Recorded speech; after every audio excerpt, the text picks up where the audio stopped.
Start आज है नैयर साहब भाई साहब, आज बहुत कुछ है डिस्कस करने को, क्योंकि एशिया कप का शेड्यूल आ गया और हमारे ये पोर्न स्टार और इनकी प्रिपरेशन क्या है। और भाई साहब जो है फाइनली भाई साहब एशिया कप का जो शेड्यूल है एशियन क्रिकेट काउंसिल ने ऑफिशियली अनाउंसमेंट कर दिया है। पहले जितनी भी खबरें थी वो फॉल्स और फेक थी।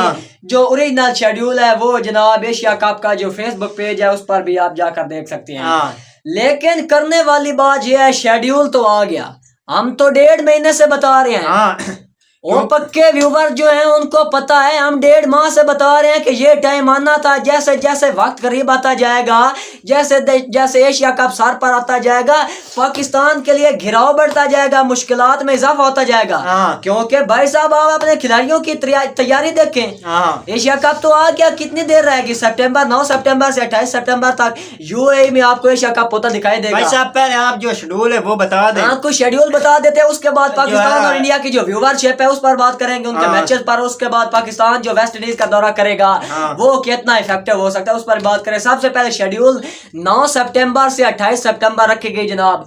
24 तारीख को जो इजलास बुलाया गया ढाका में, जो कमेटी आई, बहुत से लोगों को लगा कि ये कमेटी बेनतीजा खत्म होगी, लेकिन ऐसा नहीं था। वो तो इंडिया ने वक्त मांगा, अगर बेनतीजा खत्म होनी होती तो ये इसीलिए हम कहते हैं ये सोशल मीडिया का गलत इस्तेमाल और उसको ये गलत ले लेते। बिल्कुल, हम तो ये बता रहे थे कि एशिया कप होना है और ये एक अच्छा साइन है दोनों ममालिक के लिए। और यार ना होना होता तो वो मीटिंग क्यों अटेंड करते? उन्होंने मीटिंग अटेंड और हमारा एक पाकिस्तानी बड़ा फेमस न्यूज चैनल है, मीटिंग खत्म हुई तो वो ये न्यूज दे रहे थे कि बगैर किसी नतीजे के खत्म होगी। और नहीं भाई साहब उन्होंने वक्त नतीजा ना निकलना होता तो नकवी उधार क्या लेने जाता, वो ऑनलाइन क्यों आते? क्योंकि इंडिया इस टूर्नामेंट का होस्ट है, उन्होंने शेड्यूल देना था क्रिकेट काउंसिल को, और उनको नुकसान है, बहुत ज्यादा नुकसान है। वो क्यों भागे भाई? 2 दिन बाद शेड्यूल आना था और वही हुआ। उन्होंने वक्त मांगा और शेड्यूल तैयार किया, अपनी गवर्नमेंट से इजाजत ली और भाई साहब शेड्यूल फाइनली जो है हम तक पहुंच गया। बिल्कुल भाई साहब शेड्यूल के मुताबिक एशिया कप यूएई में रखा गया है। जैसा कि पहले खबरें आ रही थी 9 सितंबर से 28 सितंबर तक एशिया कप होगा। पहला मैच जो है वो 9 सितंबर को अफगानिस्तान और हांगकांग के दरमियान होगा। अगर पाकिस्तान के मैचेस की बात करें तो पाकिस्तान के 3 मैचेस हैं ग्रुप स्टेज में। पहला मैच पाकिस्तान का 12 सितंबर को अगेंस्ट ओमान है। दूसरा मैच पाकिस्तान का the biggest rivalry India versus Pakistan 14 सितंबर को। आते हैं, इस पर भी आते हैं। उसके बाद पाकिस्तान का जो ग्रुप स्टेज में तीसरा मैच है वो यूएई के साथ है 17 सितंबर को। तो ये कुछ शेड्यूल है जो है आपके साथ शेयर कर दिया। अब बात कर लेते हैं India versus Pakistan the biggest rivalry. यार तो भाई साहब एक बात देखें ना बिलाल साहब, समझ हमें इंडिया की भी नहीं आती, हमें बिल्कुल समझ नहीं आ रही इंडिया की हुकूमत की, इंडिया के बोर्ड की, बीसीसीआई कोई समझ नहीं भाई साहब वो किस तरह।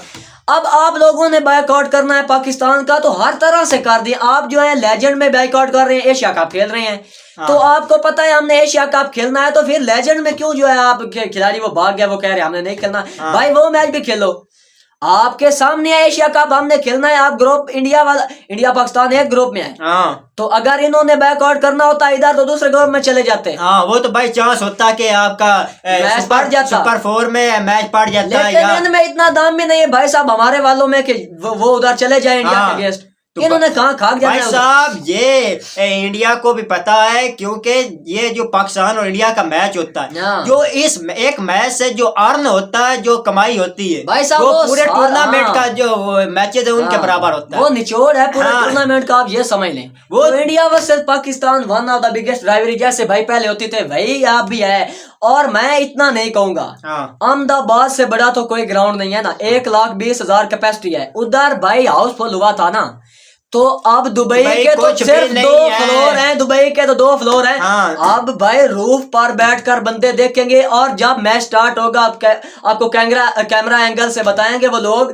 भाई साहब भीड़ लगी होगी, लाइनें खत्म ना होगी मैच खत्म होते तक तो भाई साहब आप ऐसा समझे 10 गुना ज्यादा जो है ना व्यूवरशिप गेन कर लिया है। क्योंकि जो कशीदगी पैदा हुई इंडिया वर्सेस पाकिस्तान अभी 2 माह पहले, उसके बाद ये पहला टकराव इंडिया और पाकिस्तान के खिलाड़ियों का लेजेंड में टकराव होना था, वो तो बैकआउट हो गया, मैच जो है नहीं हुआ खत्म हो गया।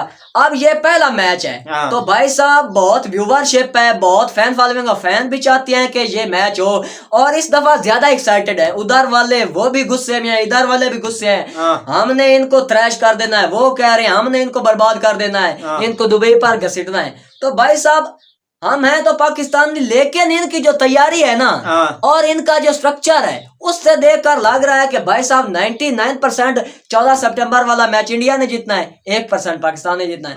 क्योंकि आप प्रिपरेशन देखे भाई साहब, अब वेस्ट इंडीज ये जा रहे हैं भाई, पहुंच गए मेरे ख्याल में, पहुंच गया।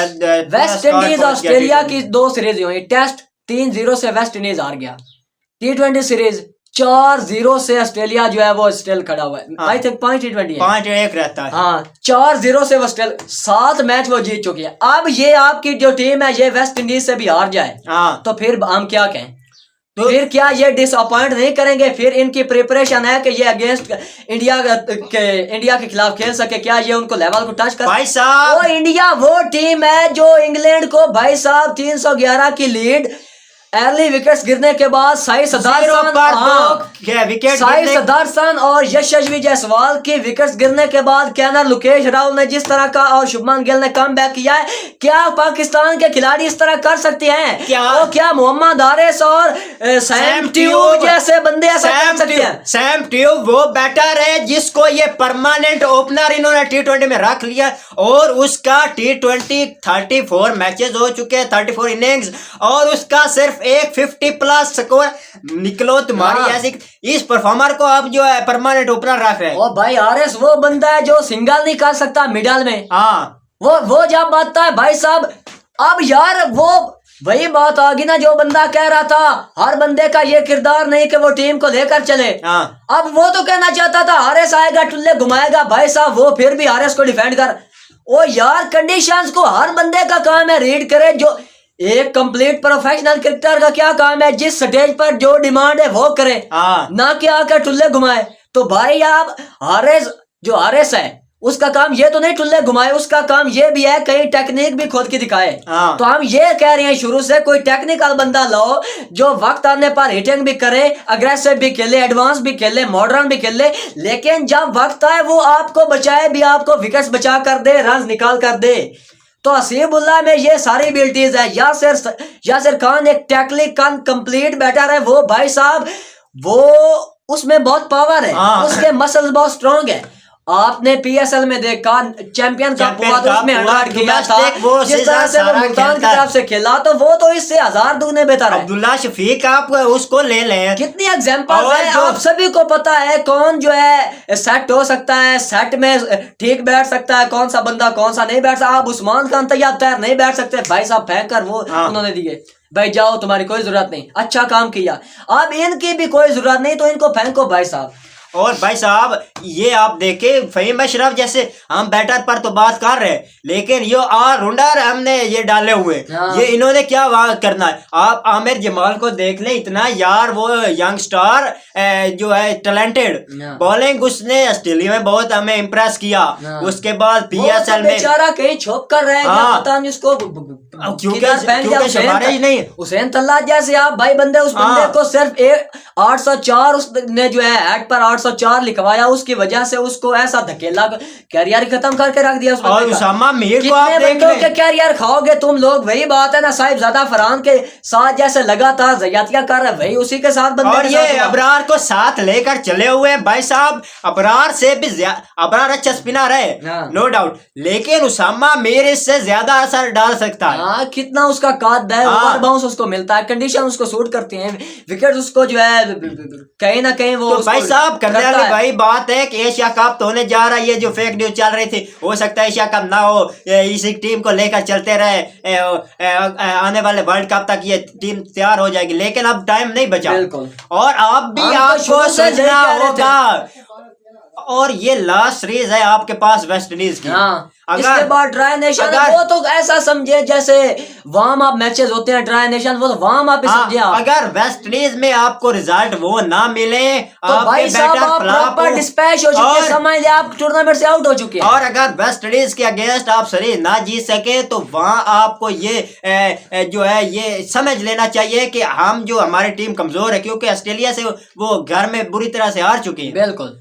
तो भाई साहब अंडर प्रेशर वेस्ट इंडीज की टीम खड़ी है, वो जितना आप उन पर दबाओ इतना किसी टीम पर नहीं। पाकिस्तान पर हाँ मानते हैं, लेकिन जो कंडीशंस थी उन्होंने पाकिस्तान को सूट नहीं किया। ये उन कंडीशंस को एग्जीक्यूट ना कर सके और उन कंडीशंस के मुताबिक ना खेल सके, प्लान को एग्जीक्यूट ना किया। अब वो बहुत दबाव में है, इनके पास मौका है कि उनको दबाव को कंटिन्यू करें, प्रेशर जैसा चला हुआ है उसको कंटिन्यू। लेकिन अब देखते हैं भाई साहब सलमान अली आगा क्या, सलमान और उसकी जो 11 है क्या इम्पैक्ट डाल सकती है वेस्ट इंडीज में, क्योंकि हम एक्सपेक्ट तो यही कर रहे हैं पाकिस्तान अच्छा करे, लेकिन लग नहीं रहा जो इनकी प्रिपरेशन है। क्योंकि जो बंदा 125 वाला भाई बांग्लादेश में कंधों पर खा रहा है, वो वेस्ट इंडीज वहां पर तो लूल लगड़े बालर है, वो क्या भाई इनको खेलने देंगे। करने वाली बात ये है, साइम अयूब, सलमान अली आगा, मोहम्मद आरिफ, फहीम अजहर, ये सभी के सभी भाई फ्लॉप खिलाड़ी। हम तो शुरू से कह रहे थे कि कोई अच्छे बंदे लाओ जो आपको मैच निकाल कर दे सके, ये आपका कोई नहीं करे। वो पिछले दिन एक बंदा कह रहा था खुशदिल शाह के पूरे कैरियर से आसिफ अली के 4 छक्के बेदार है जो अफगानिस्तान के खिलाफ, मैं उसकी बात से 100% एग्री हूँ। क्योंकि इंडिया के खिलाफ जो चैंपियन ट्रॉफी मैच आ रहे थे ना, खुशदिल शाह ने कैच छोड़ा था शुभमन गिल का, आपको पता है, ऐसे उसने पुश किया था, वहां पर उसने इजी कैच छोड़ दिया था। वो कैच हो जाता, शुभमन गिल आउट हो जाता, मैच कहाँ जाना था। कितना प्रेशर है भाई साहब। ये ऐसी पर्चियां इन्होंने डाल रखी हैं, इनके रिप्लेसमेंट में बहुत तकड़े और धन्नाट खिलाड़ी बैठे, लेकिन उनको लाएंगे। तो वही बात हुई ना भाई साहब, ये जो नलायक खिलाड़ी है, जो सैम ट्यूब जैसे, मोहम्मद आरिफ किल्ली, ये इन्होंने कभी मैच विनिंग परफॉर्मेंस नहीं, आपने रिसेंटली देखा है। और जिन पे हम बात करते हैं उनको क्यों आप बेंच पे बिठा रहे हैं, जब उनको खिलाते हो वही मैच विनिंग परफॉर्मेंस आपको देते हैं। बिल्कुल, आप साहब अफरान को देख लें। इसके बाद आपने सुफियान मुकीम को लेकर न्यूजीलैंड, वहाँ उसने जब आपके ये शेड्डी और ये जो स्पिनर मेन में अबरार जैसे खेल रहे थे, उनको वो फेंट रहे थे, लेकिन इसने वहाँ पे आपको अच्छी बॉलिंग करके दी। बिल्कुल। और अब वही उस बॉलर के साथ ही आप नाइंसाफी कर रहे हैं। तो वही बात है, आपकी तैयारी जो है ये आप करें, आपके पास ये लास्ट सीरीज है वेस्ट इंडीज, अगर इसमें रिजल्ट आपको नहीं मिलते वो, तो वहाँ आपको बैठ के ये सोचना होगा, यही नहीं कि हम मौका दिए जा रहे हैं, मौका दे पर तो फिर वक्त ही कहाँ बचना है, वक्त तो अब है, फिर वहाँ पर क्या मौका आप ये कह गए तो मैंने पहले कहा है भाई, ये सीरीज अगर वेस्ट इंडीज वाली गई, दोनों सीरीज गई T20, एक से 3 T20 मैच है वो गए, उसके बाद भाई साहब वो तो वार्म अप मैच समझे, नेशन सीरीज वहाँ पर आप क्या, वो तो आपकी एंड है ऐसे समझे, वार्म अप सीरीज। तो भाई साहब तो आपके पास भाई साहब सीधी सी बात है, इस सीरीज में जो परफॉर्म नहीं करेगा उसको भाई साहब आपको निकालना होगा, वरना हम आपके अंदर घुसेंगे। करने वाली बात ये भाई साहब, जो परफॉर्मर है ना, जो डिजर्व करते हैं, अब स्क्वाड में वो बंदे हैं। हमने पहले भी कहा था, बांग्लादेश वाली सीरीज में स्क्वाड में बंदे थे, उनमें एक को खिलाया, उसने मैच जितवा दिया आपको। अगर सुफियान को खिलाते पहले मैचों में रिजल्ट अलग मिलना था। वहां पर स्क्वाड में बंदे हैं, उनको खिलाना, एक अच्छी प्लेइंग 11 का आप इंतखाब करना, आपको रिजल्ट वहां पर भी मिल सकते हैं। ये नहीं है कि वहां पर बंदे नहीं, वो जिनको आप लेकर नहीं गए वो तो खैर बात ये अलग है, वो तो अब क्या कहें, वो तो अलग से एक टॉपिक छिड़ जाएगा। लेकिन बात हम यही कर रहे हैं कि जो डिजर्व करते हैं, जो पर्चियां डाली हैं, साइम ट्यूब जैसे, हारिस किल्ली जैसे और फहीम अशरफ जैसे, और क्या नाम है उसका, हाँ वो तो है, वो तो सर महान, हुसैन तलत जैसे, इन जैसे बंदों को कोई जरूरत नहीं थी। अब्दुल्ला शफीक हो जाना, उसके बाद हसीबुल्लाह खान हो जाना, यासिर खान हो जाना, आकिफ जवेद हो जाना, इन बंदों की आपको जरूरत थी। ये आपको मैच विनर परफॉर्मेंस देकर हम ये देखते हैं। फिर T20 में ये डॉन ब्रैडमैन आगा सलमान कैसे टीम को फ्रंट से लीड करता है, वहाँ इसका पता चलेगा, इसकी कप्तानी का और इसकी बैटिंग का। उसके बाद ये जो जिनको आप मौके दिए जा रहे सैम ट्यूब जैसे, भाई साहब अगर ये वहाँ फेल होते हैं ना, परफॉर्म नहीं करते भाई साहब, फिर तो ये आप नाइंसाफी करेंगे अगर इनको आप नहीं निकालेंगे। ये तो फिर नाइंसाफी हो जाएगी उन खिलाड़ियों के साथ, उन यंगस्टर के साथ, तो इन बेचारों के साथ पहले ही है। लेकिन डोमेस्टिक में 40 खत्म हो जाएगी 20 की बजाय, और आप जो है ना इंतहा कर देंगे, तब भी अगर इनको ना निकालेंगे। इंतहा तो पहले हुई पड़ी है। जितने मौके साइम अयूब को मिले हैं ना, डॉन ब्रैडमैन के 52 मैच थे, 8000 रन थे, 99.90 आई थिंक 100 की उसकी एवरेज होती थी लास्ट मैच में, अगर उसकी अच्छी एवरेज होती तो अच्छे रन आते हैं लास्ट में। तो भाई साहब वही करने वाली बात है, ये एशिया कप ये अच्छा खासा टूर्नामेंट होता है भाई साहब। जिस टूर्नामेंट इंडिया के अगेंस्ट 2 मैच हो जाए तो वो उस टूर्नामेंट का वैल्यू का अंदाजा लगा सकते हैं। बिल्कुल। तो भाई साहब ये नॉर्मल टूर्नामेंट नहीं है, ये एक अच्छा टूर्नामेंट है। आपको हर टीम टफ टाइम दे सकती है। इसमें अफगानिस्तान बांग्लादेश का मैच वो बड़ा इंटरेस्टिंग होगा। बांग्लादेश और अफगानिस्तान ने तो साबित, सॉरी बांग्लादेश ने तो साबित भी कर दिया, उन्होंने जिस तरह आपको हराया, अब आपको उनसे भी डरना पड़ेगा। बड़े क्रूशियल और अच्छे मैचेस होने हैं वहां पर, तो भाई साहब आपको तैयारी अभी से करनी होगी, अभी से आपको अपनी जो 11 आपने खिलाने हैं ना वहाँ उस टूर्नामेंट के ओपनिंग मैच में, और ऊपर से जो biggest rivalry India versus Pakistan, वैसे तो आप अभी तक देखें तो आपका लेवल नहीं उनके अगेंस्ट खड़े भी हो सके, उनके अगेंस्ट खेल सके, तो भाई अब आपके पास मौका है। वो सचिन एंडरसन में फंसे हुए हैं उधर, भाई चौथा टेस्ट चल रहा है, उसके बाद 5वां है, उनके पास तो मौका ही नहीं है। उन्होंने आना है सीधा एशिया कप खेलना है, आपके पास मौका है, 2 सीरीज हैं, वेस्ट इंडीज वाली है, उसके बाद ट्राई नेशन सीरीज है, तो आप तैयारी पकड़ो। खिलाड़ी को मौका देना चाहिए, उनको मौका दो, और जिनको निकालना चाहिए भाई दफा करो बाहर। इन 2 सीरीजों में आपको पिछली जो परफॉर्मेंस हुई है उसको देखे, और इनमें जो परफॉर्मेंस देते उनकी बिना पर आपने अपने 11 पक्के करने, जिनको आपने तैयारी पकड़े, जिनको आपने एशिया कप के पहले मैच में खिलाना, तैयारी पकड़े भाई साहब, अभी तुम्हें कोई दिखाई नहीं दे रहा कि एशिया कप में सैम और फकर ने ओपनिंग करनी है, या साहब ज्यादा जो बेचारा परफॉर्म कर करके थक गया उसने ओपनिंग करनी, और ऊपर से करते भी हैं तो फकर को साइड लाइन करके साहिब ज्यादा को डाल लेते, साइम यूथ को हर हाल में नहीं निकालते। ये कौन सा लॉजिक है, कौन सा सेंस है? साइम और क्या नाम है उसका, आगा और माइक हसन, तुझे ये कौन सी बात हुई के और भाई साहब ने परफॉर्म किया उसको भाई साहब निकाल दिया। साइम जो भाई साहब जो कितना अरसा हो गया जब से इंजरी से वापस आया, कोई उसकी 50 ना आई, उसको भाई साहब डाले हुए। भाई साहब ये जो 5-7 साल से खेलते रहे रिजवान और बाबर, लोग तो कहते रहे कि ये हमारे किंग है, ये मैच विनर, इनकी वजह से हम मैच जीतेंगे, लेकिन अपोजिशन जो इंडिया इंग्लैंड, हालांकि इंडिया जो थी उनके ऊपर भी दबाव सिर्फ एक का होता था, फकर जमान। बिल्कुल, और वो तो मुंह से बयान भी करते हैं उनके जर्नलिस्ट और उनके जो वो लोग बैठे होते हैं, वो कहते भी हमें डर लगता है सिर्फ वो खड़ा हो जाए तो मैच 1 साइडेड कर देता है। और हालांकि इनको तो वो कहते हैं, हालांकि ये आपके ये बाबर इसने भी कहा था कि मुझे तो कोई प्रेशर फील ही नहीं हो रहा था, एक एंड से फकर खेल रहा। तो भाई साहब ये आपने देखा भी है, रिसेंटली आप देख लें जब आगा आया था कोई प्रेशर नहीं था, जब तक फकर जमान साथ खड़ा था, जैसे फकर जमान उसके बाद इससे टच नहीं हो रही थी। फकर जमान जब तक किसी भी बैटर के साथ खड़ा होता है उसका प्रेशर कोई नहीं होता, वो भाई साहब ऐसे फील करता है जैसे ड्रेसिंग रूम में बैठा है। भाई साहब सीधी सी बात है, शॉट तो फकर ने लगाने हैं, सीधी सी बात है, फकर जमान आपके पास अवेलेबल है